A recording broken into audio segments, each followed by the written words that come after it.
Patrick's Day. I hope that y'all are having a great day. Happy Friday. I had a surprise.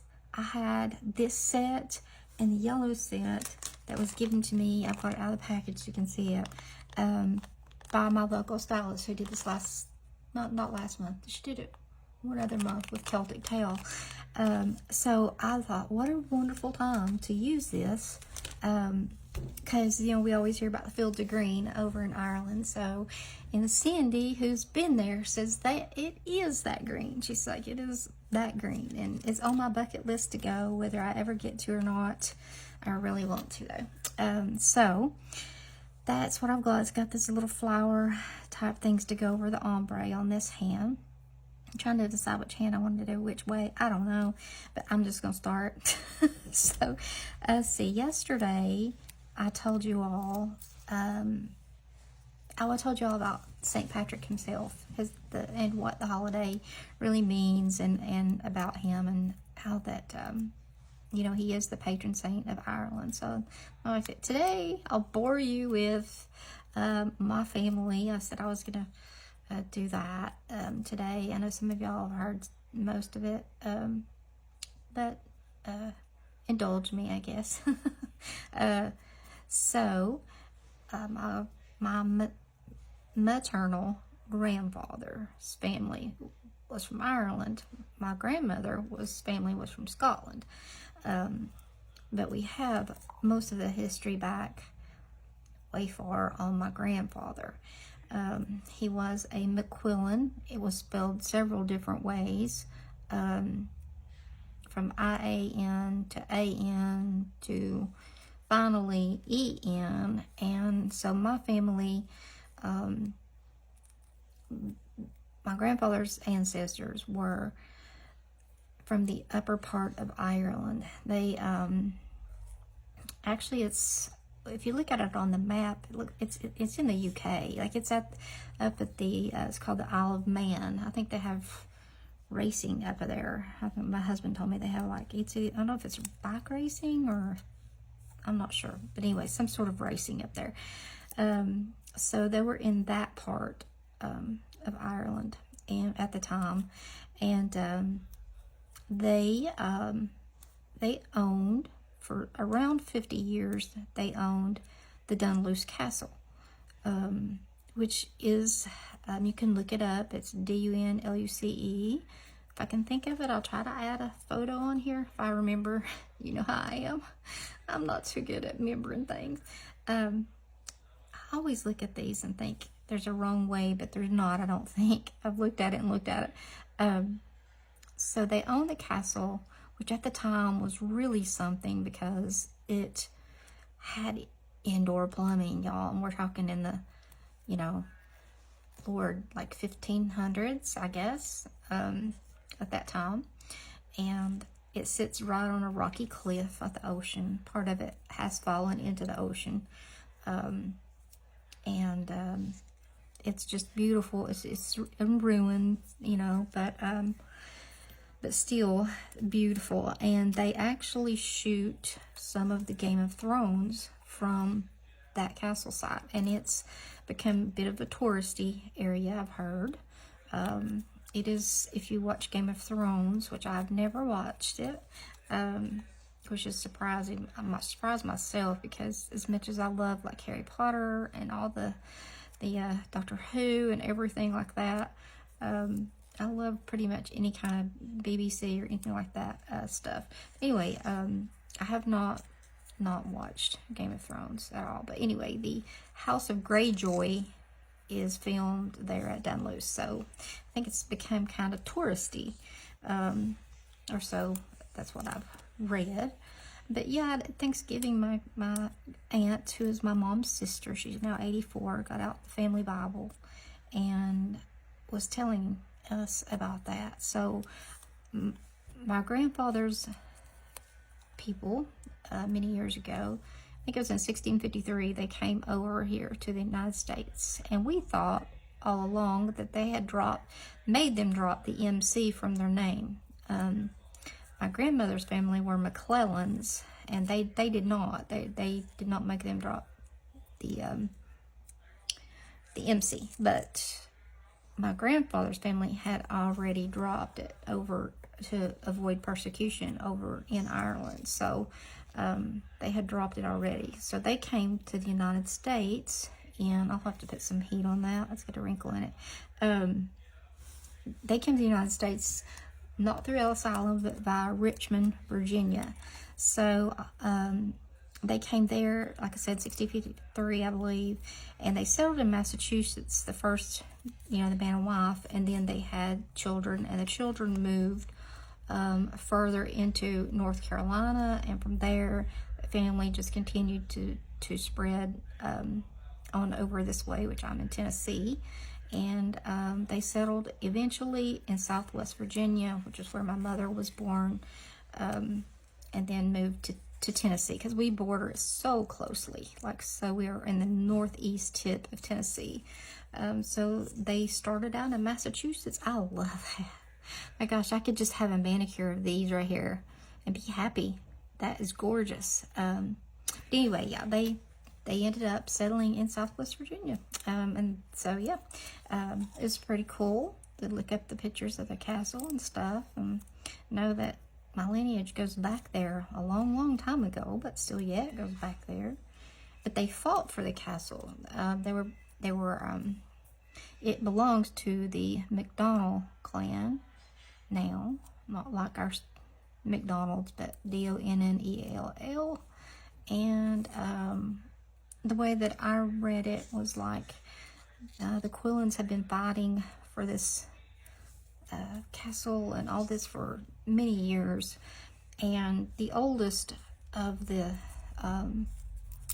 men, I don't know if he was the grandfather, said he was just too old. He couldn't fight anymore. He just basically had to give up, and they took the castle.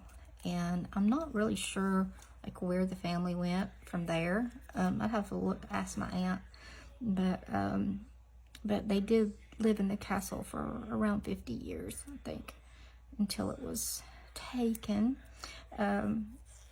So if you look it up, it does say it's still owned by the McDonnell family. This green's really pretty, but I'm loving that. Ooh, what a pretty mani would that be with just all ombre and those wildflowers. This is a great, great ombre. So good. It makes me want to just take all of them off and do all the ombres, raid a bunch of packs and use them. That's really pretty, really pretty. I'm going to think about what I'm doing, or I'll get all sidetracked. Squirrel.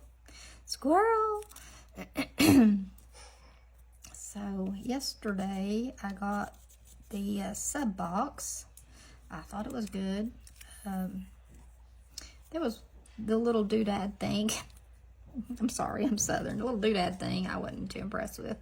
I hope that wasn't what held up our packages for so long this month. But other than that, I liked everything. I also was glad the little pamphlet was back this month. I very much like something to read in my hands, aside from Audible books.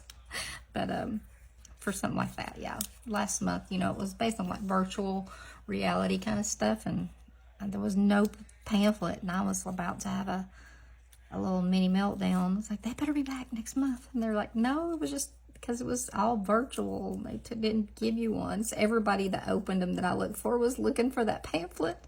So Color Street, don't do that to us. Don't be messing with us like that. Don't do it. Don't do it. We need those pamphlets. So not that any of us probably do the manicures that are on there, but it had all the strip names and everything on there. So I can't function if I don't have something in front of me to read. So, and I don't know, I was like, well, I would scan the code, but then again, I can't because I was videoing from my phone. So I was just like, well, we'll have to look at it after, I guess. That's so funny. There was something I was also going to give you all, if you don't want to see what's in the next month's box, don't scan that QR code, because there's a lot of people that had gotten accidentally, I had scanned it, I guess, looking at the previous months, and when it gets close to time for the next one to come out, which by the time I got mine this month, it was almost time for it to come back around in April, but they start putting up photos of the, in fact, they may be photos of the April box up, so tread carefully if you want to scan that QR code. It's somehow in the color play part of it, and they said that they had seen the strips, so this is fair warning. I don't want to see them. I don't do anything. I don't open it ahead of time. Like, I cut it open here, and I do have a video up of me opening this must box. And this, oh my gosh. I thought, oh, okay, maybe it got off of me, but those things have been driving me nuts.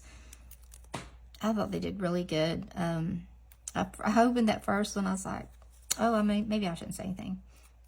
I thought I knew exactly what it was, and I pulled the strip out because I had it laying there, and I was like, no, it's not.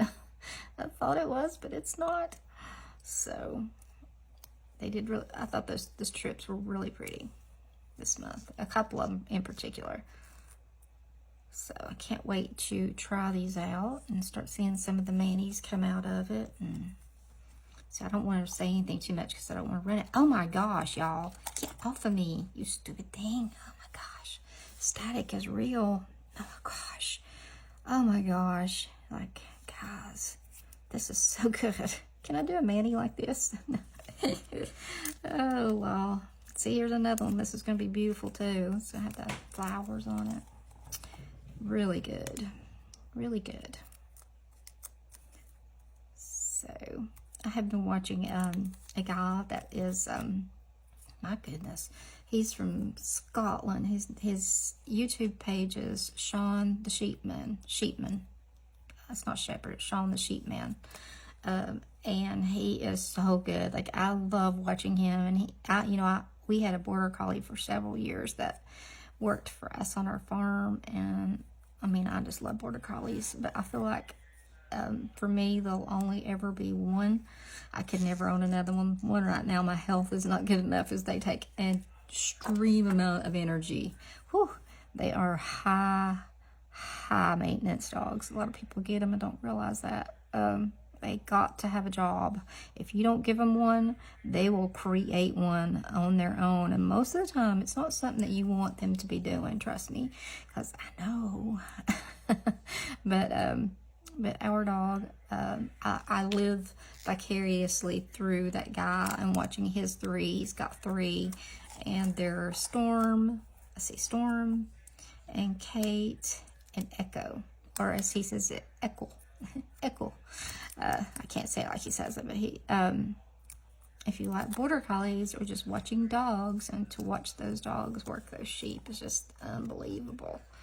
And how fast they are. Like, he was on his forerunner, and he said the dog Echo, which is his male, was running beside him, and he had a thing, and it was 37 miles an hour, and that dog was like right beside him before he let up on it. I was just like, oh my gosh, it's just unbelievable that a dog can run that fast. But they are.